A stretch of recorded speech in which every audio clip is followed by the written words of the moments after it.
الحمد لله نحمده ونستعينه ونستغفره ونؤمن به ونتوكل عليه ونعوذ بالله من شرور أنفسنا ومن سيئات أعمالنا من يهده الله فلا مضل له ومن يضلل فلا هادي له وأشهد أن لا إله إلا الله وحده لا شريك له وأشهد أن محمدا عبده ورسوله أما بعد فإن خير الحديث كتاب الله وخير الهدي هدي محمد صلى الله عليه وسلم وشر الأمور محدثاتها وكل محدثة بدعة وكل بدعة ضلالة وكل ضلالة في النار. أعوذ بالله من الشيطان الرجيم. بسم الله الرحمن الرحيم.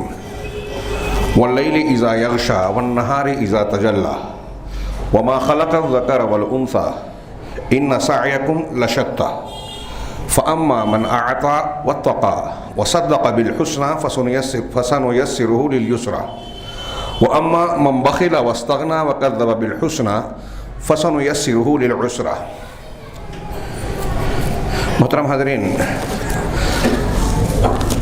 انسان فطری طور پر یہ چاہتا ہے کہ وہ زندگی کے ہر مرحلے میں کامیابی حاصل کرے، اور ایک مسلمان جو آخرت پر ایمان رکھتا ہے اور یہ جانتا مانتا ہے کہ اس زندگی کے بعد ایک دائمی زندگی ہوگی جس میں اس دنیا کے اعمال عقائد کی بنیاد پر حساب و کتاب ہوگا اور انسان کی زندگی طے ہوگی کہ وہ عذاب والی ہوگی یا انعام والی، یعنی جنت یا جہنم. ظاہر سی بات ہے کہ صاحب ایمان جب ایمان کی روشنی میں اس پر بات کرتا ہے، غور کرتا ہے، تو وہ یہ ترجیح دیتا ہے کہ وہاں کی کامیابی زیادہ ضروری ہے. اس دنیا کے نشیب و فراز تو امتحان کا حصہ ہے، کبھی اچھائی کبھی برائی، کبھی خوشحالی کبھی بدحالی. یہ اس زندگی کی ایسی حقیقت ہے جس سے کسی کو چھٹکارا اور مفر نہیں ہے. یہ زندگی تو اسی طریقے سے کٹنی ہی ہے کہ جہاں دکھ بھی ہوں گے، صدمے ہوں گے، پریشانیاں ہوں گی. اس کے باوجود ہر انسان اپنے اور اپنے اہل خانہ کے لیے کامیابی چاہتا ہے. یہ چاہتا ہے کہ اس کو ترقی ملے، اس کے جو دنیا کی پریشانیاں ہیں، فتنے اور مصائب ہیں، اس سے محفوظ رہے اور اس دنیا کے بعد بھی کامیابی ملے. تو یہ کامیابی چاہتے سب ہیں، لیکن کیا ہمیں اپنی کھلی آنکھوں سے بھی دیکھیں، کامیابی کے راستے پر چلتے ہوئے سب نظر آتے ہیں؟ وہ چیزیں بعض ایسی ہیں جس کے بارے میں انسان کو یہ پریشانی ہو سکتی ہے کہ کون سی بات صحیح ہے، یہ راستہ درست ہے یا یہ راستہ درست ہے. انتخاب میں یا علم کے اعتبار سے اسے معلومات نہ ہو کہ صحیح راستہ کون سا ہے. جن راستوں کے بارے میں پتہ ہے کہ یہ صحیح ہے یہ غلط ہے، وہاں بھی ہم اپنے آنکھوں سے دیکھتے ہیں کہ بہت سارے لوگ غلط راستے پر چل رہے ہیں، جانتے بوجھتے غلط راہ پر چل رہے ہیں، جانتے ہیں کہ یہ گناہ ہے، یہ اللہ کی ناراضگی کا راستہ ہے. اس پر چلنے اور اس سے واپس نہ آئیں تو ناکامیابی مقدر ہے، پھر بھی اسی راستے پر چلتے ہوئے نظر آتے ہیں. اور جو لوگ بہت سے ایسے ہیں، ہم اور آپ نیکی کا راستہ جانتے ہیں، سمجھتے ہیں کہ یہ دین ہے، یہ توحید ہے، یہ سچائی کا راستہ ہے، چلنا چاہتے ہیں لیکن چلتے نہیں ہیں. ہمیں معلوم ہے غیبت چغلی صحیح نہیں ہے لیکن روز کرتے ہیں. ہمیں پتہ ہے کہ نماز فرض ہے اور اس کی کیا کیا فضیلتیں ہیں، اسے اس کے ارکان کے ساتھ اس کی اقامت کو انجام دیا جائے تمام پابندیوں شروط کے ساتھ میں، تو زندگی اور آخرت کے بڑے فائدے اس سے جڑے ہوئے ہیں. لیکن ان سب چیزوں کو جانتے ہوئے بھی ہم اپنی طبیعت کو اس کے لیے آمادہ نہیں پاتے. ہمارے لیے، بہت سارے لوگوں کے لیے نیکی کا راستہ مشکل نظر آتا ہے، برائی کا آسان. اور جو نیکی کے راستے پر چلتے ہیں ان کے لیے اللہ تبارک و تعالیٰ نیکی کا راستہ آسان بنا دیتا ہے، برائی کا مشکل. ہم دیکھتے ہیں کہ مسلمان ہو یا غیر مسلم، بہت سارے کام وہ ایسے کر رہے ہیں دنیاوی مفادات کے لیے جو کھلے طور سے انصاف کے خلاف ہیں، اصول کے خلاف ہیں، ظلم اور زیادتی ہیں، قاعدے قانون کا دوہرا رویہ اختیار کرتے ہیں. آج ہماری حکومت کے کتنے معاملات پیش کیے جا سکتے ہیں میڈیا میں اور دوسری جگہوں پر، زیر بحث ہیں. کچھ لوگ کہتے ہیں، بہت سارے لوگ ڈرتے ہیں، کہہ بھی نہیں پاتے. ہمارے اپنے معاملات میں، مسلمانوں میں، مسلمانوں کی الگ الگ جماعتوں میں، آپ اپنے گھروں میں جھانکیں تو یہ بات نظر آتی ہے کہ بہت سے کام جو ہم جانتے ہیں کہ یہ غلط ہے، سودی لین دین حرام ہے، ہمارے سماج میں کامن ہے، زنا بدکاری بے حیائی کوئی اچھا نہیں سمجھتا، لیکن اس کو وقت کی ضرورت، عمر کا تقاضا، ماحول کی ضرورت، اور پھر آج کر لیں گے کل توبہ کر لیں گے، ایسے فلسفوں کی روشنی میں اس کے لیے راستے کھول دیے گئے۔ دوسرے تیسرے نکاح کو برا سمجھ لیا گیا جو جائز ہے، زنا کا راستہ آسان قرار دیا جو ناجائز ہے۔ برائی کا راستہ ہمارے سماج میں آسان دکھائی دیتا ہے، برائیاں آسان ہیں، نیکیاں مشکل ہیں۔ نیک راستے پہ چلنے والا زیادہ پریشان حال نظر آتا ہے کہ اسے حرام روزی سے بچنا ہے، حرام کام سے بچنا ہے، جائز کو اختیار کرنا ہے، اور جائز راستے پر چلتے ہوئے تعاون کی قلت ہے۔ نیکی کو کوئی پوچھنے کو تیار نہیں ہے کیونکہ وہاں فائدہ نظر نہیں آتا۔ دنیا کے ہر انسان کا، یہاں تک کہ شادی بیاہ اور لین دین کے معاملات میں بھی یہ دیکھا جاتا ہے کہ دنیاوی اعتبار سے فائدہ مند کون سا ہوگا۔ یہ جو صورتحال ہے کہ نیکیوں کو جان کر بھی ہم آمادہ نہیں ہوتے، برائیوں کو جان کر بھی اس کو اختیار کرتے ہیں، اسے ہم اور آپ کیا سمجھتے ہیں؟ میں نے قرآن کی چند آیتیں پڑھی، اس کی روشنی میں دیکھیے کہ یہ تیسیر اور تعسیر، تیسیر آسان بنانا، تعسیر مشکل بنانا کا اللہ رب العالمین کا ضابطہ اور اصول اس میں بتایا گیا ہے۔ کس انسان کے لیے کون سا راستہ آسان کیا گیا ہے، اور اگر ہم کامیابی چاہتے ہیں تو ہم کو اللہ رب العالمین کامیابی کے راستے پر چلنے کی توفیق دے، آسان بنائے، اسے ہموار کرے۔ اس کے لیے ہمیں کیا کرنا چاہیے؟ دونوں پہلو سامنے رکھیے، اور اس تناظر میں یہ قرآن کی جو آیتیں میں نے پڑھی، اس کی مختصر سی تفسیر جمعہ کے خطبے کے مختصر وقت میں آپ غور کریں کہ ہمارے گھر سے لے کر سیاسی سماجی حالات میں کئی چیزیں ایسی ہم دیکھ رہے ہیں۔ ہمارے خلاف ظلم ہو رہا ہے، ماحول بنایا جاتا ہے، اس پر لوگ سیاسی روٹیاں سینک رہے ہیں، مسجد کی جگہ چھین لی گئی، اس کے تعلق سے ایک طرف کہا جاتا ہے کہ یہ قانون کی خلاف ورزی تھی، دوسری طرف اس کو توڑنے والوں کو پہلے غائب کیا گیا اور اب انہیں ہیرو بنا کر پیش کیا جا رہا ہے۔ ایک کامیابی مانی، ایک مذہب کے لوگ، مذہبی گروہ، وہاں کے درمیان سے یہ آواز نہیں اٹھتی کہ کسی کے مسجد اور کسی کے عبادت گاہ پر توڑ چھین کر قبضہ کرنا درست نہیں ہے۔ ہم مسلمانوں میں دیکھتے ہیں جن پر الزام ہے کہ ہم اور آپ کھلے عام یہ کہتے ہیں کہ ناجائز زمین پر اللہ کا گھر نہیں بنایا جا سکتا، غصب کی بھی زمین پر مسجد نہیں بنے گی، لیکن دوسروں کے یہاں یہ بات نہیں ہے۔ ہمارے اوپر الزام لگایا جاتا ہے توڑا پھوڑا، آگے کی تاریخ کیا بنے گی؟ مسجد کو کون توڑ رہا ہے، دوسروں کی عبادت گاہوں کو کون توڑ رہا ہے؟ یہ ابھی انہیں سمجھ میں نہیں آ رہا ہے، ہمیں بھی سمجھ میں نہیں آ رہا ہے، ہم بے بس ہیں۔ صبر کرنا چاہیے، لیکن نہ ہم سے صبر کے تقاضے پورے ہوتے ہیں، نہ دین کے دوسرے تقاضے۔ ہمارے دل میں ہم جذباتیت کا مظاہرہ کرتے ہیں، صحیح جذبہ نہیں ہے۔ نیکی کا راستہ، کامیابی کا راستہ آسان ہو، کیا ہم اس پر سوچتے ہیں؟ ہمارے یہاں لوگ سنجیدہ ہیں؟ کوئی ہے ایسا دکھائی دیتا ہے کہ مسلمانوں پر افتاد مصیبت آ رہی ہے تو جائزہ لینے کے بعد اپنے برے کاموں سے توبہ کرتا ہوا نظر آتا ہو کہ میں نشے کا عادی ہوں، نشے سے توبہ کرتا ہوں، سودی لین دین کرتا ہوں، اس سے اپنے آپ کو چھٹکارا دلانے کی کوشش کرتا ہوں؟ ایسا ہمارے یہاں لوگ نظر آتا ہے؟ نہیں نظر آتا۔ اس آیت کی روشنی میں آئینے میں اپنا جائزہ لیں۔ اللہ رب العالمین نے اسباب تیسیر اور اسباب تعسیر بیان کیے ہیں کہ آپ کے لیے اچھائی، کامیابی، نجات کا راستہ اللہ کب آسان کرے گا۔ اگر آپ اور ہم چاہتے ہیں کہ کامیابی ملے تو اس کے لیے ہم صرف دعا کر دیں کافی نہیں ہے۔ قرآن کی آیت بتاتی ہے کہ ان اسباب کو اختیار کرنا ہوگا جس سے اللہ ہمارے لیے کامیابی کا راستہ آسان کر دے گا، ہموار کر دے گا۔ اور اگر ایسا نہیں ہے تو ہم دوسروں کے لیے فتوے دیتے ہیں کہ وہ برا ہے، لیکن وہی اپنے لیے جب آتا ہے تو اس کے لیے عذر تلاش کرتے ہیں کہ ہم اس لیے برے ہیں کہ ہمیں برا بننے پہ مجبور کیا گیا ہے۔ یہ ہم اپنے آپ کو تسلی دیتے ہیں، یعنی حرام خوری کا، برائی کا، شریعت کی مخالفت کا راستہ ہمارے لیے آسان ہے، ناجائز کام ہم آسانی سے کر رہے ہیں، اور اچھائی کے لیے ہمارے لیے بڑی دقت پیش آتی ہے۔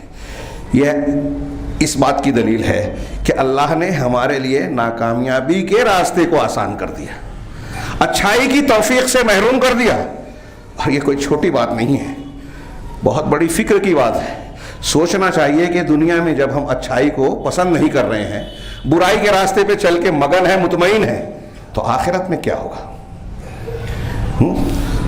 آخرت میں ہمارا کیا ہوگا؟ ہم واقعات پڑھتے ہیں سیرت کے، صحابہ کے، کہ وہ لوگ اصولوں کو، قرآن و حدیث کی تعلیم کو ترجیح دیتے تھے اپنے نفس کی خواہش پر، ذاتی اور ظاہری مفادات پر۔ میں اشارہ کروں ایک دو واقعے کی طرف تاکہ بات سمجھ میں آئے۔ حضرت حذیفہ رضی اللہ تعالیٰ عنہ کہتے ہیں کہ میں اور میرے والد بدر کی طرف جب اللہ کے رسول صلی اللہ علیہ وسلم پڑاؤ ڈالنے جا رہے تھے تو ہم راستے میں تھے، مشرکین کی طرف سے ہمارا گزر ہوا، انہوں نے ہمیں گرفتار کر لیا۔ صحیح مسلم کی روایت ہے، گرفتار کر لیا، پوچھا کہ تم لوگ ضرور محمد صلی اللہ علیہ وسلم سے ملنے اور ان کا ساتھ دینے جا رہے ہو؟ تو ہم نے کہا نہیں، ہم وہاں نہیں جا رہے ہیں، مدینہ جا رہے ہیں۔ تو انہوں نے عہد و پیمان لیا کہ تم عہد کرو کہ تم محمد اور مسلمانوں کے صلی اللہ علیہ وسلم مسلمانوں کے لشکر سے، ان کی فوج سے جا کے نہیں ملو گے۔ حضرت حذیفہ نے کہا کہ ہم نے عہد و پیمان کر لیا۔ تب انہوں نے ہمیں چھوڑ دیا۔ چھوٹنے کے بعد نبی کریم صلی اللہ علیہ وسلم کے پاس پہنچے اور واقعہ بتایا۔ اس وقت آپ اور ہم جانتے ہیں کہ غزوہ بدر میں مسلمانوں کی تعداد کتنی کم تھی، اور اس کے مقابل 3 پٹ تھے مشرکین مقابلین۔ مسلمانوں کو افراد کی شدید ضرورت تھی اور بڑے کمزوری کی حالت میں بھی تھے۔ اب حضرت حذیفہ اور آپ کے والد 2 شخص تھے، جب انہوں نے واقعہ بتایا کہ مشرکین نے ہمیں اس طرح پکڑا اور ہم یہ عہد و پیمان کر کے چھوٹے ہیں کہ ہم آپ کے ساتھ شریک نہیں ہوں گے، شریک جنگ، نبی کریم صلی اللہ علیہ وسلم نے کہا کہ ٹھیک ہے، تم لوگ گھر جاؤ، مدینہ جاؤ، اللہ ہمارے ساتھ ہے۔ کہا ہم آپ کا ساتھ دینے کے لیے تیار ہے۔ کہا نہیں، جب تم نے عہد و پیمان کر لیا کہ تم اس میں شریک نہیں ہوگے تو اپنے عہد کو پورا کرو۔ غور کر رہے ہیں آپ؟ اللہ کے رسول صلی اللہ علیہ وسلم کہہ رہے ہیں اپنے عہد و پیمان کو پورا کرو۔ کن حالات میں؟ جبکہ ساتھ کی شدید ضرورت ہے، دنیاوی اور ظاہری اعتبار سے مسلمان کمزور ہیں، قوت کی ضرورت ہے۔ اب اپنے آپ کو دیکھیے کہ آج کے حالات میں ہم کو اور آپ کو ایسا مرحلہ جب پیش آئے گا تو ہمارا فیصلہ کیا ہوگا؟ میں نہیں سمجھتا کہ کوئی بڑے سے بڑا ذہین، دانشور، روحانیت اور ایمان والا بھی یہ کہے گا کہ ہم وہ فیصلہ کریں گے جو رسول اللہ صلی اللہ علیہ وسلم نے کیا۔ روز کی زندگی میں دیکھ لیجئے، ہم زبانی بولتے ہیں، بولیں گے، ایسا کرتا کوئی نہیں۔ نبی کریم صلی اللہ علیہ وسلم نے جو فیصلہ کیا وہ فیصلہ ہم کریں گے۔ صلح حدیبیہ ہو رہی ہے، صلح لکھی جا رہی ہے۔ جو شخص لکھنے آیا ہے سہیل بن عمرو، جو تحریر تیار کروا رہا ہے، ابھی لکھی جا رہی ہے تحریر، خود اس کا بیٹا کفار مکہ کے چنگل سے نکل کر فرار ہو کے آتا ہے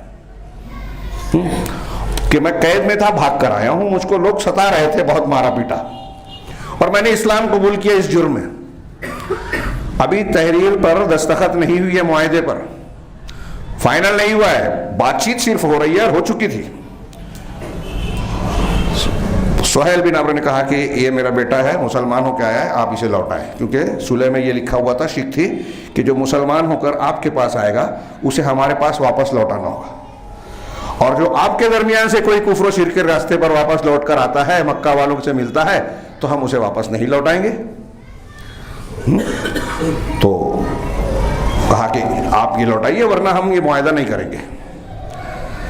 مسلمان بگڑ گئے شدت کے ساتھ، سارے صحابہ کرام جوش میں آ گئے کہ ہم عمرو کو، ابو جندل کو واپس نہیں لوٹائیں گے، وہ مسلمان ہو کے آئے ہیں، ہمارے بھائی بن گئے ہیں، ان کے ساتھ ظلم زیادتی ہوئی ہے، ہمیں ان کا ساتھ دینا چاہیے۔ ظاہر سی بات ہے، ایمان کی بات کی بنیاد پر محبت پیدا ہوئی، لیکن باپ نے کہا کہ اگر اسے لوٹاؤ گے نہیں تو معاہدہ کینسل ہو جائے گا۔ نبی کریم صلی اللہ علیہ وسلم نے کہا کہ انہیں واپس لوٹاؤ۔ صحابہ کرام کا جو ظاہری تھا، ابھی معاہدہ طے نہیں ہوا، اس بنیاد پر وہ کہہ رہے تھے، یہ درست تھا، لیکن اللہ کے نبی صلی اللہ علیہ وسلم کا فیصلہ بعد میں کئی اعتبار سے معلوم ہوا کہ وہ زیادہ بہتر تھا۔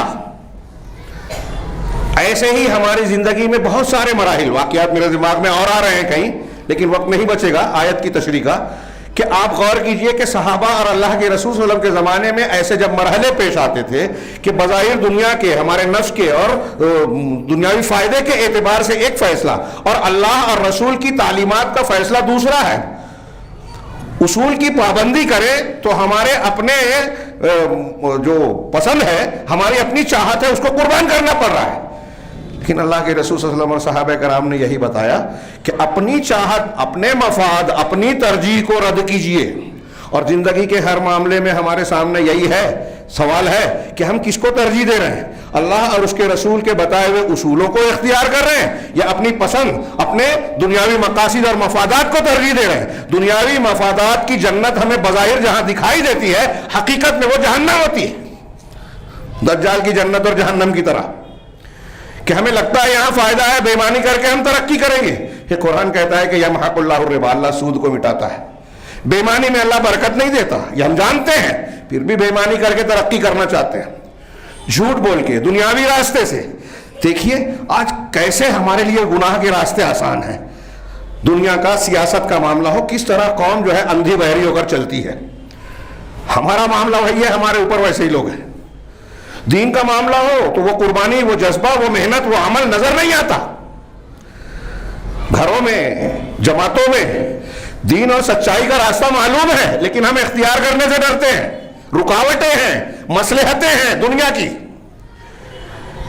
اب اس تناظر میں قرآن کی آیت دیکھیے، اللہ نے قسم کھائی واللیل اذا یغشا، رات کی قسم جب وہ چھا جائے، رات چھاتی ہے پورا ماحول ڈھانپ لیتی ہے، ہاں رات کی قسم جب وہ ڈھانپ لے ساری چیزوں کو، چھا جائے۔ والنہار اذا تجلی، اور دن کی قسم جب وہ روشن ہو جائے، اجالا پھیل جائے۔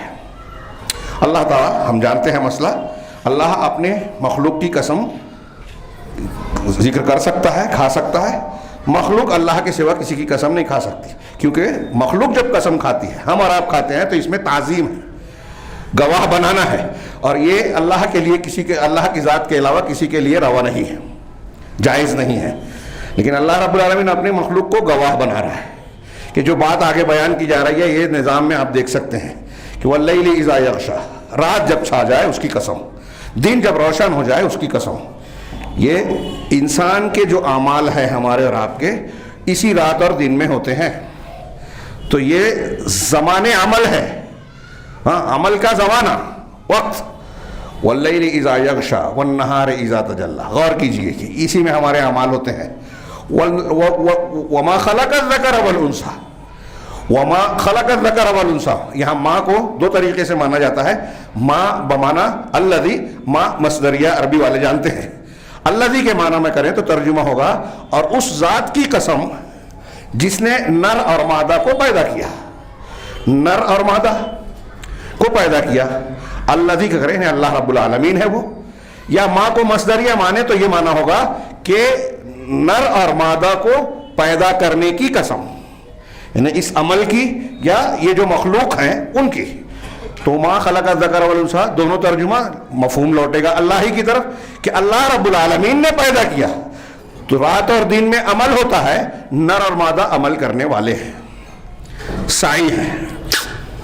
یہاں متضاد چیزوں کی قسم کھائی اللہ تعالیٰ نے، ہاں یہ ایسے ہی ہے۔ اس کے ایک اور معنی اور باریکی حکمت اہل علم نے بیان کی کہ جیسے رات اور دن ایک دوسرے سے متضاد ہیں، جیسے نر اور مادہ میں جنس کا فرق ہے، ضد مانے جاتے ہیں ایک دوسرے کی، ایسے ہی آگے جس بات پر قسم کھائی جا رہی ہے اس کا بھی معاملہ ہے۔ اللہ نے فرمایا وہ کیا ہے؟ جواب قسم، اِنَّ سَعْيَكُمْ لَشَتَّىٰ، یقیناً تمہاری کوششیں مختلف ہیں، متضاد ہیں، شتیت کی جمع شتّا۔ جیسے رات اور دن کا فرق ہے، نر و مادہ کا فرق ہے، ایسے تمہاری کوششیں الگ الگ ہیں۔ کام دنیا میں ہم اور آپ جو کر رہے ہیں جدا جدا ہے، کوئی اچھا کام ہے، کوئی برا کام ہے۔ اچھا کرنے والوں میں بھی کسی کا جذبہ، کسی کی سرگرمی، محنت، وقت، تعداد اور اس کی حیثیت، اس میں فرق ہے، کسی کا اس سے کم درجے کا ہے۔ تو نیکیاں اور برائیاں یہ دونوں متضاد ہیں، اور تمہارے اعمال بھی ایسے ہی جدا جدا ہیں۔ رات اور دن الگ ہیں، نر اور مادہ ایک دوسرے کی ضد ہیں جو عمل کرنے والے ہیں، اور تمہاری کوششیں اور اعمال جدا جدا ہیں جس کے لیے اللہ نے پیدا کیا۔ اب جب اعمال الگ الگ ہیں تو نتیجہ ایک کیسے ہو سکتا ہے؟ کیا یہ ممکن ہے کہ ایک آدمی زمین میں چاول بوئے اور ایک آدمی جو ہے کانٹا کیا ہے تھوہڑ بوئے، دونوں کی فصل ایک سی آئے؟ ناممکن ہے۔ ایسے ہی تمہاری کوششیں جدا جدا ہیں، الگ الگ ہیں۔ جیسی کوشش کرو گے، جیسی محنت کرو گے، عمل کرو گے، نتیجہ ویسا ہی بھوگو گے، دنیا میں بھی اور آخرت میں بھی۔ اللہ نے فرمایا آگے اِنَّ سَعْيَكُمْ لَشَتَّىٰ، ہاں تمہاری کوششیں جدا جدا ہیں۔ اب کوششوں کو آپ صحیح راستے پہ اگر لے جانا چاہتے ہیں، کامیاب ہونا چاہتے ہیں، تو اس کا نسخہ بتایا، جس کے لیے میں نے یہ تمہید اور تفصیل بیان کی تھی شروع میں، کہ ہم کون سا راستہ چوائس کرتے ہیں۔ رات اور دن کی گردش جاری ہے، ہاں، نر و مادہ، مذکر مؤنث اپنے اپنے دائرے میں عمل پیرا ہے، کوششیں جدا جدا ہیں۔ اب چاہتا ہے کوئی شخص اگر کہ کامیابی کی راہ پر چلے، دنیا میں بھی سعادت، سکون اور بلندی ملے، آخرت میں بھی نجات ملے، جہنم سے چھٹکارا ملے، جنت ملے، تو کیا نسخے ہیں؟ 3 اسباب بیان کیے، اسباب تیسیر، آپ کے لیے، ہمارے لیے کامیابی کی راہ آسان اور ہموار کرنے کے 3 اسباب اس آیت میں، ان آیتوں میں بیان کیے۔ اللہ نے کہا فَأَمَّا مَنْ أَعْطَى وَاتَّقَى وَصَدَّقَ بِالْحُسْنَى، اعطاء، تقوی، تصدیق بالحسنى، 3 صفت۔ شاہ رہا وہ شخص جس نے خرچ کیا، اعطا، دیا۔ کیا دیا اللہ نے نہیں کہا، متعلق کو محذوف کرتے ہیں تو عربی قاعدے میں اہل علم بیان کرتے ہیں کہ اس میں عموم کا معنی آ جاتا ہے، یعنی اللہ نے کہا جو خرچ کیا، کیا خرچ کیا یہ ذکر نہیں کیا، تو صرف مال نہیں ہے، آپ کا اپنا وقت، صلاحیت، کوشش، اور جو بھی اللہ نے نعمت دی ہے وہ سب لگانا۔ اس اعتبار سے غور کرے تو ساری نیکیاں اعطا میں آ گئی۔ ایک آدمی نماز پڑھ رہا ہے، کسی کو زکوٰۃ دے رہا ہے، صدقہ و خیرات کر رہا ہے، کفارے میں کسی کی مدد کر رہا ہے، کوئی بھی نیکی، یہاں تک کہ روزہ نماز جو ہے، سب اعطا میں شامل ہوگی، عموم کے معنی میں۔ تفسیریں اٹھا کے دیکھ لیجیے۔ فَأَمَّا مَنْ أَعْطَى، کچھ لوگ کہتے ہیں جس نے مال خرچ کیا، جس نے مال خرچ کیا، فَأَمَّا مَنْ أَعْطَى، مال خرچ کرنا بھی اللہ کے راستے میں صحیح جذبے کے تحت مال خرچ کرنا ایک نیکی ہے، اور انسان کے نیک ہونے کی ایک علامت ہے۔ اس بات کی علامت ہے کہ وہ دنیا کے مادی چیزوں سے محبت نہیں کرتا، اس کے مقابلے میں اللہ سے محبت کرتا ہے، اس لیے وہ اللہ کے راستے میں بے دریغ خرچ کرتا ہے، دکھاوے والا نہیں، اللہ کے واسطے بے دریغ۔ جگہ جہاں خرچ کا مقام ہے اور خرچ کی طاقت ہے وہاں ہاتھ روکتا نہیں ہے، وہ شخص سخی ہے۔ یہاں اعطا، آگے والے آیتوں میں بخالت، بخیلی کا ذکر ہے، اس سے پتہ چلتا ہے کہ یہاں فیاضی بھی مراد ہے، فیاضی آ گئی، اللہ کے راستے میں اپنا ہاتھ کھلا رکھتا ہے، اللہ کی خوشنودی چاہتا ہے، وہ نہیں جو بخیلی کرے، وہ نہیں جو خرچ کرے تو دکھاوا کرے، شہرت چاہے، فوٹو چھپوائے، تاریخ میں درج ہو جاؤں میں۔ فَأَمَّا مَنْ أَعْطَى، جو اللہ کے راستے میں اللہ واسطے خرچ کرتا ہے، وَاتَّقَى، اور تقوی اختیار کرتا ہے۔ تقوی یعنی یہاں خصوصی معنی اگر اعطا کا ساری نیکیاں کریں تو تقوی کا معنی ہوگا گناہوں سے بچتا ہے، معاصی اور اللہ اور اس کے رسول کی نافرمانی سے اپنے آپ کو بچاتا ہے۔ تقوی کا یہ معنی ہم بار بار پڑھتے سنتے ہیں کہ جب لفظ تقوی بولا جاتا ہے تو شریعت کی پابندی مراد ہوتی ہے، عمومی معنی میں، کہ آپ کو اللہ، ہم کو اللہ اور رسول نے جو حکم دیا ہے اس پر عمل کرنے کی، اپنی طاقت کے مطابق کوشش کرنا، عمل کرنا، اور جن چیزوں سے منع کیا ہے اس سے رک جانا۔ تو تقوی اختیار کرے، گناہ سے بچے۔ وَصَدَّقَ بِالْحُسْنَى، اور جس نے تصدیق کی، تیسری صفت، خرچ کیا، تقوی اختیار کیا، نیکیاں کیا، گناہ سے بچا، اور حسنہ کی تصدیق کیا، مطلب ایمان اور معرفت بھی اس کی مضبوط ہے، تصدیق کرنا دل سے ہوتا ہے۔ الحسنہ کی تشریح کہی کی علماء نے کئی تشریح کی ہے۔ حسنہ کا ایک معنی حضرت ابن عباس رضی اللہ تعالیٰ عنہ کے قول کے مطابق کہ جب خرچ کرتا ہے تو یہ یقین رکھتا ہے کہ اللہ اس کا بدلہ دے گا، بدلہ دے گا اللہ تعالیٰ۔ ہمارے یہاں جیسے ہم خرچ کرتے ہیں، ارے دے دیں گے تو ہماری ضرورت کیسے پوری ہوگی، گویا ہم کو زبان سے کہیں نہ کہیں ذہن و دماغ میں، شعور لاشعور میں یہ بات ہے کہ اللہ کے راستے میں دے دینے سے پیسہ ختم ہو جائے گا، چلا جائے گا۔ کہ اللہ کے رسول صلی اللہ علیہ وسلم نے فرمایا کہ ہر روز صبح میں 2 فرشتے آسمان سے اترتے ہیں اور کہتے ہیں اللہ سے، اللہم اعطِ منفقا خلفا، اے اللہ تیرے راستے میں جو خرچ کرنے والے ہیں نا ان کو بہتر بدل دے، یعنی جو خرچ کرے گا اس کو اور پیسہ ملے گا۔ آپ اگر دولت مند بننا چاہتے ہیں تو اس کا ایک طریقہ یہ بھی ہے کہ دولت کو اللہ کے لیے خرچ کریں، جو کم ہے وہ خرچ کریں گے اللہ اور دے گا، یہاں دے گا، یہاں کم دے گا، ضرورتیں پوری کرے گا، آخرت میں اس کا بدلہ بھی ملے گا۔ تو اللہ فرشتے دعا کرتے ہیں دینے والے کو اللہ بدل دے، وہ آتے کیا ہے ممسکن تلفا، اور جو روکتا ہے اپنا ہاتھ باندھ کے رکھتا ہے، بخیلی کرتا ہے، اس کے مال کو تباہ کر دے۔ بخیلی سے مال تباہ ہوتا ہے، بچتا نہیں ہے۔ ہمارے یہاں لوگ الٹا ہے، دیکھیے کون سی چیز آسان ہے ہمارے لیے۔ تو اللہ تبارک و تعالیٰ نے جو دیا ہے اس کو خرچ کرتا ہے، تقوی اختیار کرتا ہے اور حسنہ کی تصدیق کرتا ہے۔ تو حسنہ کا ایک معنی یہ بیان کیا، دوسرا عمومی معنی کہ مکافات عمل کا، تیسرا ایک معنی کیا علماء نے کہ لا الہ الا اللہ کی تصدیق کیا۔ میرے ہاتھ میں شیخ عبدالرزاق کے خطبے کے کاغذات ہیں، اس میں انہوں نے اسی کو ترجیح دی ہے کہ جو لا الہ الا اللہ کی تصدیق کرے اس کو اور اس کے تقاضے کو مانے۔ آگے ہے اہل حدیثوں کے تعلق سے لوگوں کو شکایت ہوتی ہے کہ یہ توحید کرتے ہیں، لا الہ الا اللہ کو کہیں سے بھی لے کے آ جاتے ہیں۔ جی ہاں، قرآن حدیث بیان کرتا ہے تو ہم کو بھی بیان کرنا ہے، اور لا الہ الا اللہ ہمارے دین کی بنیاد ہے، جنت کی کنجی ہے، اور ساری عمارت دین کی اسی پہ کھڑی ہوتی ہے۔ یہ صحیح نہیں ہے تو ایک آدمی حلال خور نہیں ہو سکتا، یہ صحیح نہیں ہے تو سود خوری سے بچ نہیں سکتا، یہ صحیح نہیں ہے تو آدمی اپنے ماں باپ کا اچھا فرما بردار نہیں ہو سکتا، اخلاقیات درست نہیں ہو سکتے، یہ صحیح ہوگا تو سب درست ہوگا۔ یہ ابھی سمجھنے میں کچھ لوگوں کو سال لگیں گے، بعض لوگ شاید سمجھ سے محروم ہوں گے اگر اللہ نے توفیق نہیں دی۔ تو تصدیق بالحسنہ کا ایک معنی یہ کہ لا الہ الا اللہ کی تصدیق کرے۔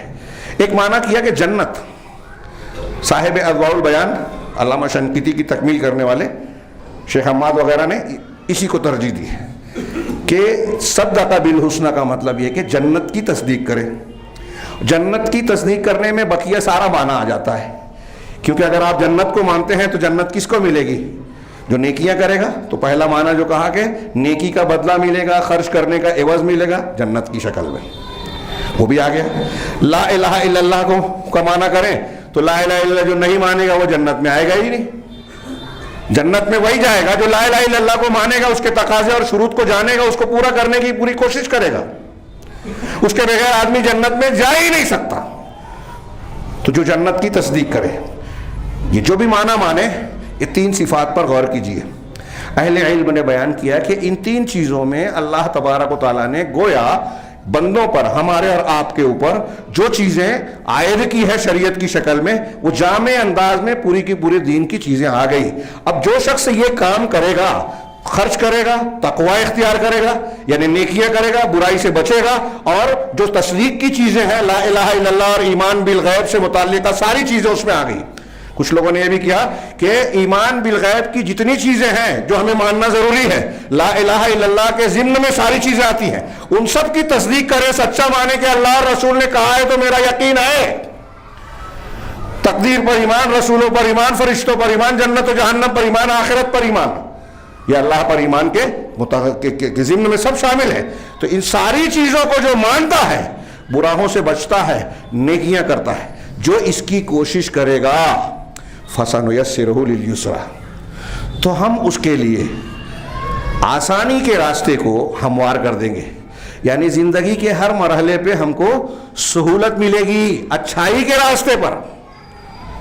اب ہم کو روزہ رکھنے میں دقت پیش نہیں آئے گی، قرآن پڑھنے اور سننے میں پریشانی نہیں ہوگی، برا نہیں لگے گا، اللہ کے راستے میں خرچ کرتے ہوئے تکلیف نہیں ہوگی۔ مصیبت، پریشانی، دقت ہمارے گھر میں میت ہو جائے، ہماری مسجد پر کوئی قبضہ کر کے جو ہے ہنگامہ مچائے، ہم کو صبر کرنا مشکل پڑ رہا ہے، لیکن صبر کی توفیق ملے گی۔ جذباتیت کا مظاہرہ کر کے قوم اور ملت کا نقصان نہیں پہنچائیں گے، جیسا کہ بہت سے لوگ کرتے ہیں۔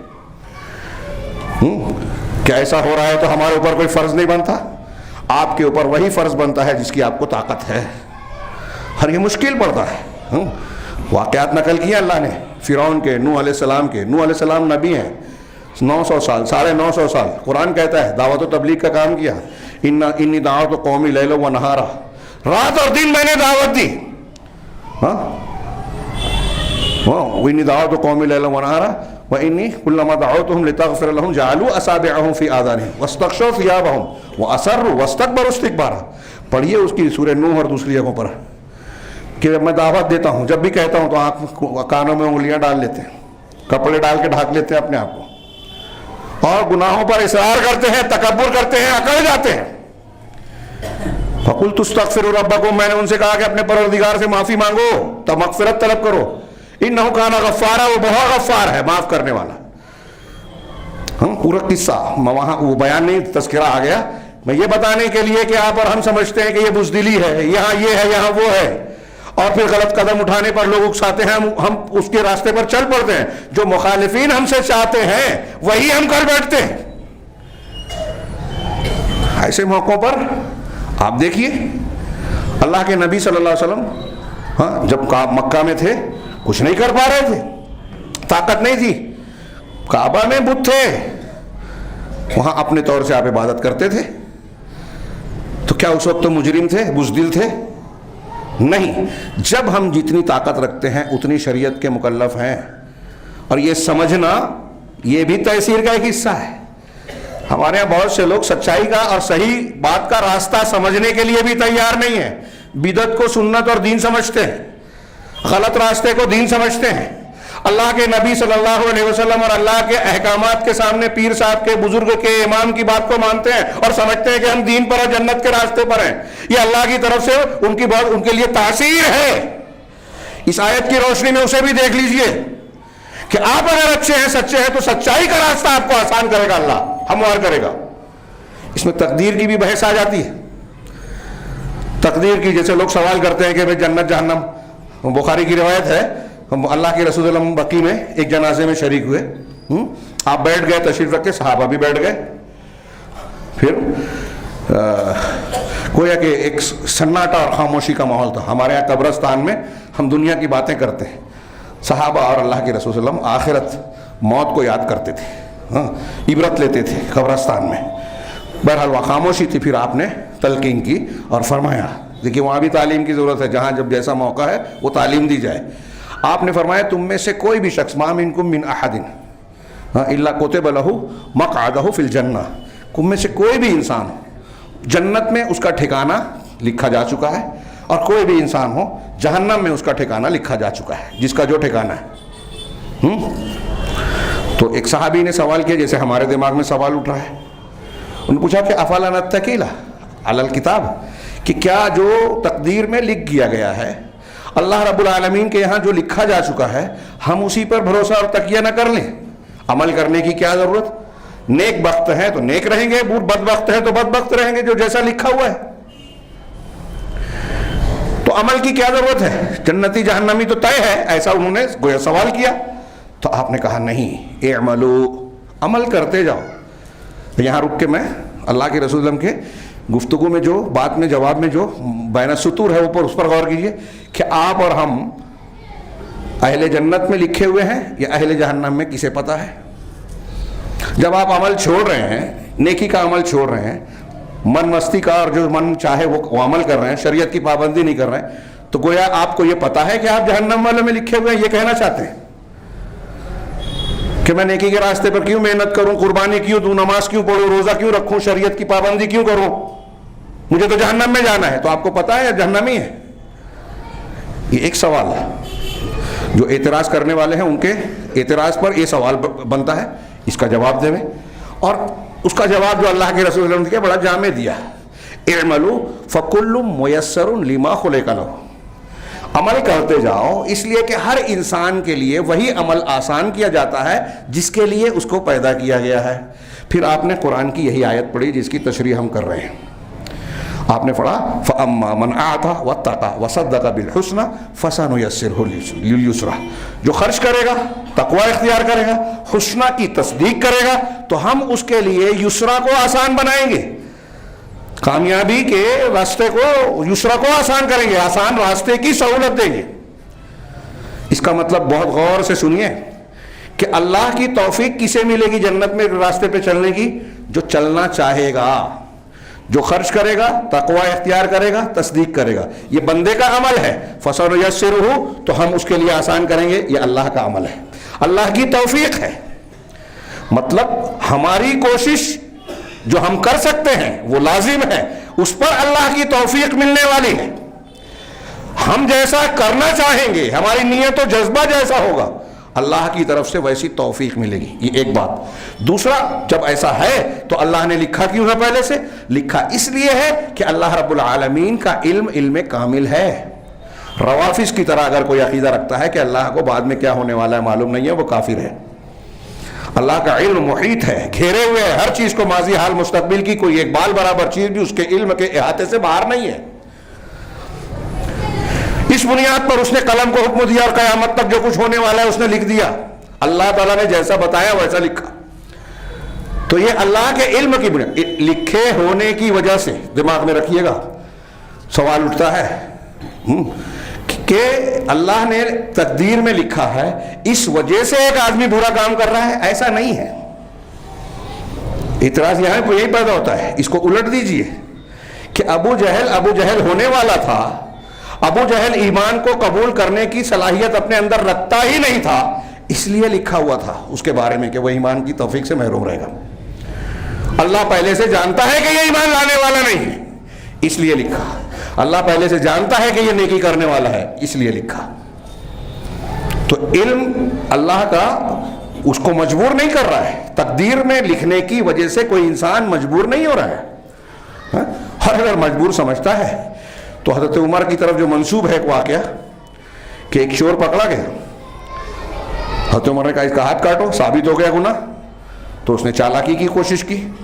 اس نے کہا کہ امیر المومنین ٹھہریے، آپ یہ بتائیے کہ کیا میری تقدیر میں یہ لکھا نہیں تھا کہ میں چوری کروں گا؟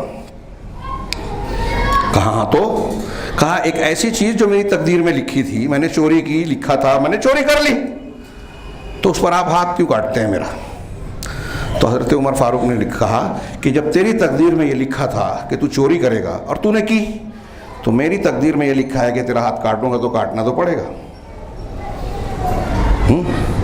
اب جب آپ ایسا کر رہے ہو اپنے عمل کو، یہ ابلیس کا طریقہ ہے. ہاں، موقع نہیں ہے تفصیل میں جاؤں، عقیدے کی کتابوں میں بڑی دلچسپ بحث ہے.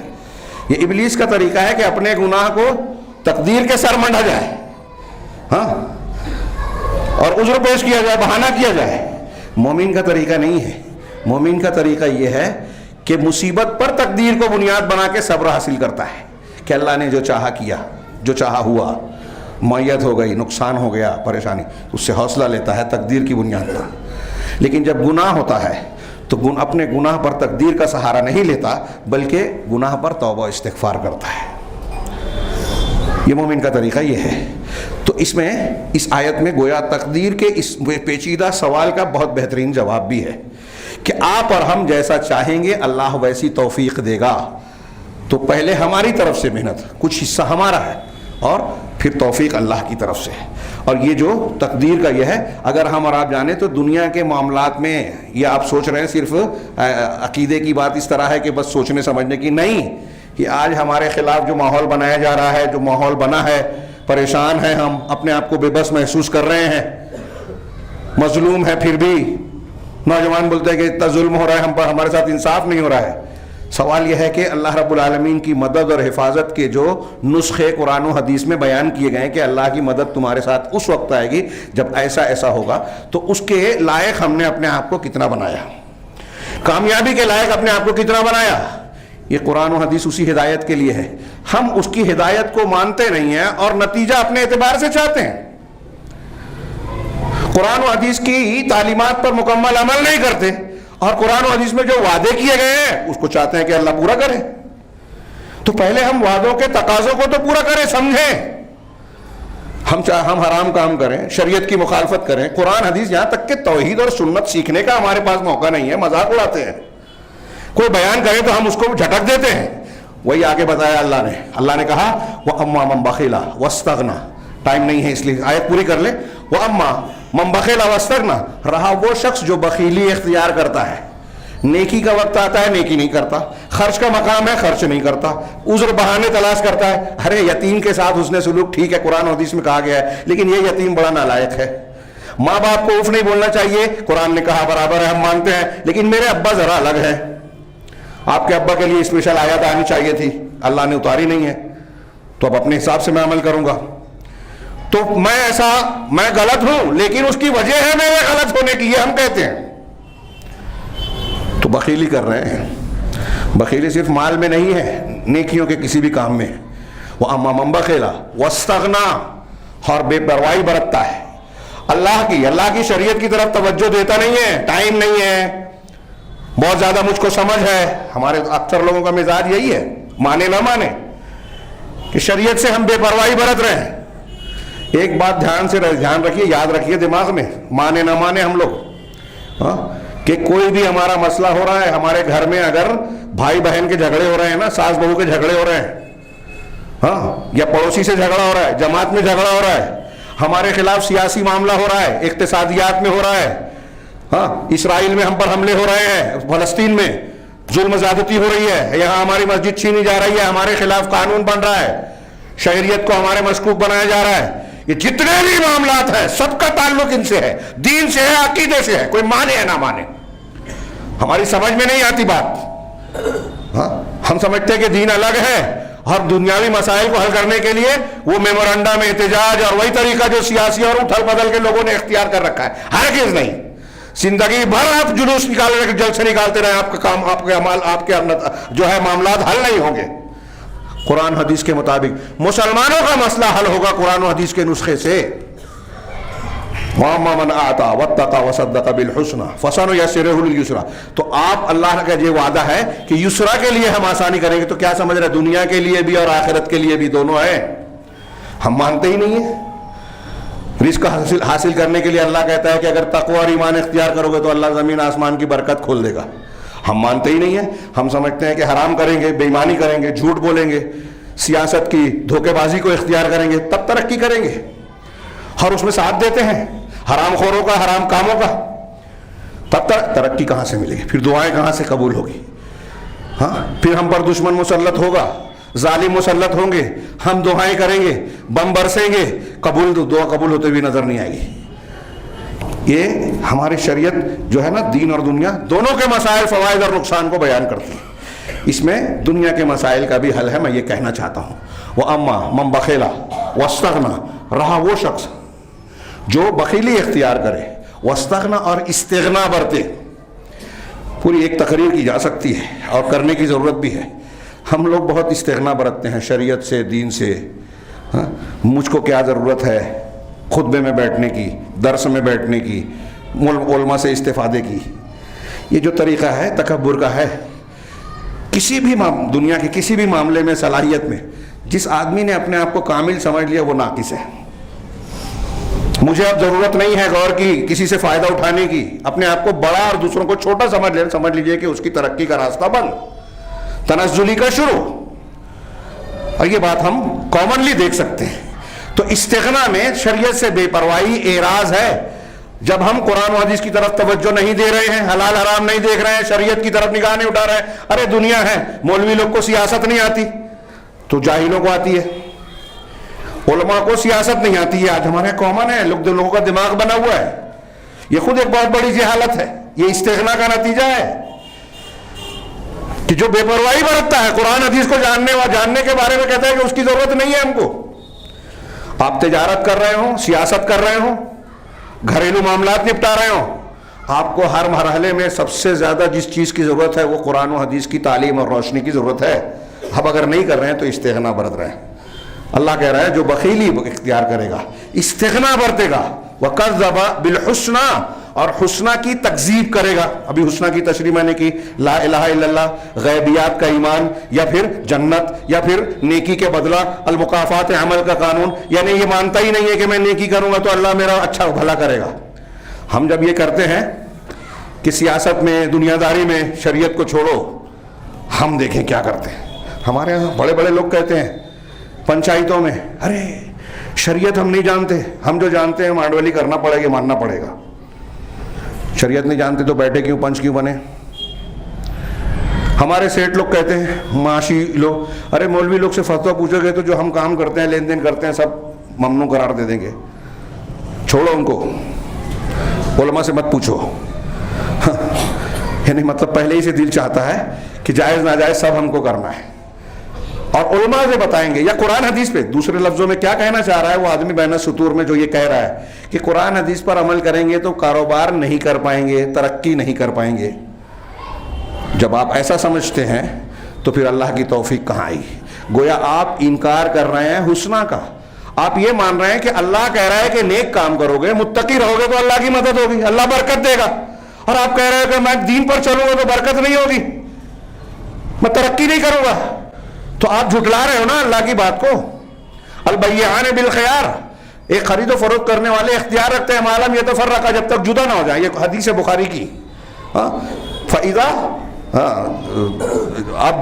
صَدَقَ فَإِن صَدَقَ، اگر دونوں سچ بولتے ہیں، اپنے مال کے عیب کو ظاہر کر دیتے ہیں، کوئی چیز چھپاتے نہیں ہیں، تو ان کے بیع میں برکت دی جاتی ہے. ترجمہ کر رہا ہوں، بخاری کی حدیث کا اللہ کے رسول کا فرمان ہے. اور اگر وہ دونوں عیب چھپاتے ہیں، وَإِن كَتَمَ، جھوٹ بولتے ہیں، چھپاتے ہیں، تو ان کے بیع کی برکت کو مٹا دیا جاتا ہے. اب ہمارا آدمی یہ عقیدہ رکھتا ہے کہ اب کی لین دین میں جھوٹ نہ بولیں، دھوکہ نہ دیں تو ترقی نہیں کریں گے، سودی کاروبار نہیں کریں تو ترقی نہیں کریں گے. تو آپ تصدیق بالحسنہ کر رہے ہیں یا تکذیب بالحسنہ؟ شریعت اور اس کے اصولوں کو جھٹلا رہے ہیں، لا الہ الا اللہ کے تقاضے کو رد کر رہے ہیں.